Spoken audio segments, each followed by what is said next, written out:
as promised, although a little later than billed, back to Ben in Chigwell, who, I mean, you mentioned several offenders, but let's pick on the worst offender, or the one who's gone furthest down this QAnon nonsense rabbit hole. What were the alarms, Ben? What were the real warning signs that something a little bit different from anything that had happened before was happening? I think just maybe a kind of reluctance to accept any other possible reality, which again it irks. The contradictions irk. This whole kind of you're too close-minded and yet won't listen to an alternate possibility. This whole the government are here and the deep state are here to divide us while going on a march chanting "pick your side." Yes, I mean, it's just, and you kind of... God, I hadn't thought of it like that. It's awful. They're trying to divide us. Now, pick your side, you numpties. Exactly.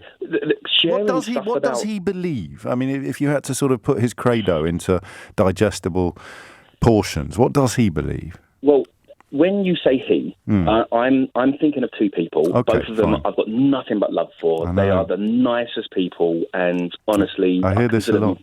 I consider them close friends. Sure. One of them believes everything. He believes deep state. He believes every single possible conspiracy you can think of. And he often shares things with me, tells me to... It feels like a bit of a recruitment drive sometimes. Have you ever noticed that? Yes, well, it is. I mean, they're trying to sign you up because they're inviting you into the know, aren't they? They're inviting you into the secret knowledge that other people are still too blind to see. See, that's the thing. I've got a couple of hypotheses on how this works. Go on. I think sometimes when people feel frustrated that they have no control over their lives and their destinies, they need something to explain why they haven't. And the idea that it doesn't matter what they do, they will never aspire and never do anything because of an outside influence stopping them and manipulating them and controlling them gives them a level of comfort.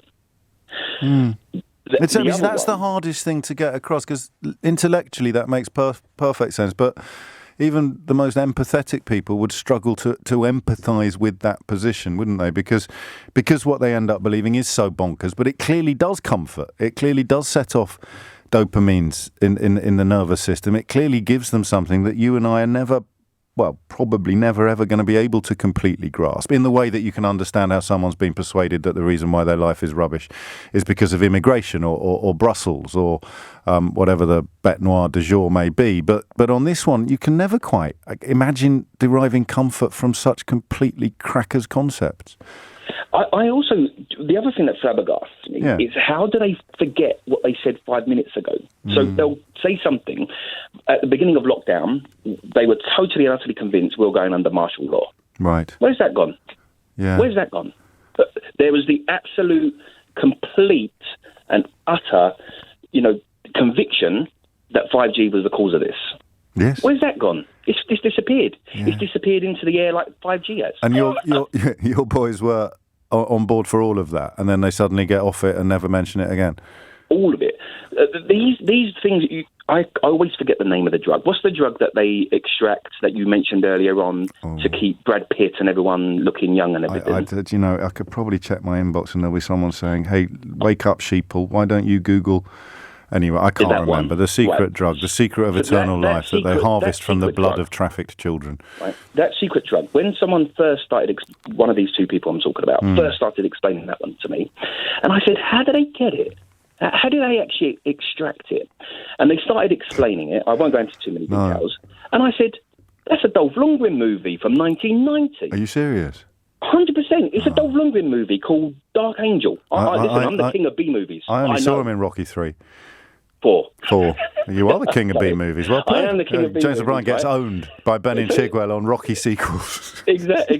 Right. So hold it, but everything. And then when people talk to me about, the lizards, and some of your listeners are going to go, what's this guy talking about? But honestly, people, there are people that believe that the world is run by lizards. I know. That's a series from the early 80s called V. Yes, the idea that we cannot see what's really happening because, the rings of Saturn are being, suppressing our brainwaves. That's a film called They Live by John Carpenter. Everything that they're telling me is a B movie that I've seen from the 80s. Are you serious? I haven't heard this analysis before. I haven't heard it broken down like this. Yeah, it's all B movies. And what do your mates say when you point this out to them? they kind of brush over it and then move on. No, but this is reality, Ben. Right. That's fiction. So it's a coincidence. It's a coincidence. It's a coincidence that exactly everything they're describing I've seen in movies or literature. 1984, right? Yeah. The absolute idiocy of sharing memes about 1984 when you've never read 1984 in your life. That's right. George Orwell described this in a book, and yet look what's happened. No, it's the opposite of what's happening. There's 2 minutes of hate in 1984, which is where people turn up, get angry while someone with questionable views tells them who's at fault. Yes, you're right. That sounds like Trafalgar Square a couple of weeks ago to me, mate. Yeah, well, it sounds like a lot of the British media, but I think Brexit was probably the apotheosis of Orwell being completely misunderstood, misrepresented and misquoted, but this possibly takes it further. How does it end, Ben, finally?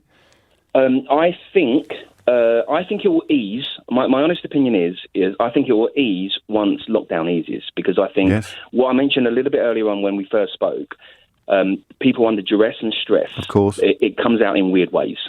And I think when lockdown eases and life does return to some level of normality, the idea of these far-out, weird fringe concepts, which have suddenly got this strange stranglehold in people, will dissipate, and I think it will ease then. There will always be that fringe, but I think it will ease. But that's the point. The fringes are always there. It's when they somehow infiltrate the mainstream that things get a little bit scary. Ben, my inbox is now full of the word adrenochrome.